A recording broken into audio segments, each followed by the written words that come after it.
And now, a Zone It 91.3 91-second movie review. 5, 4, 3, 2, and... Action! Lockdown tells the story of a couple in London enduring marital strain, social isolation, and job insecurity through a 2-week lockdown during a global pandemic. Sound familiar? Yeah, it's a COVID movie. And I mean, theoretically, there would be nothing wrong with that if done right. And whether or not viewers are ready to be told a story of protagonists going through almost exactly what we're going through is completely up to the individual.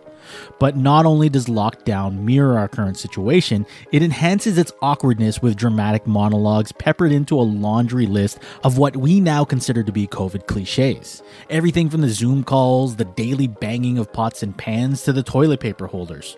Oh, and did I mention it's a heist movie? Yeah, it is, but it doesn't really turn into that until about 3/4 of the way through the second act. Now, there are a few things I'll give to this film. The use of Zoom and Skype gave us some pretty cool appearances from Ben Stiller, Mindy Kaling, and Ben Kingsley. And aside from the scenes that were fairly overacted, the performances of Anne Hathaway and Chiwetel Ejiofor were spectacular.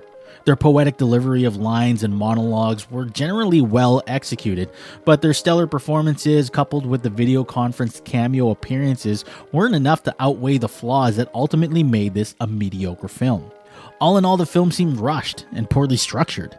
Both the theatrical concept and practical planning and execution of the heist seemed incredibly ill-prepared and unrealistic. And then, of course, by the time the film's over, the only thing we as viewers can do is continue living out its central plot device. Cut! That's a wrap!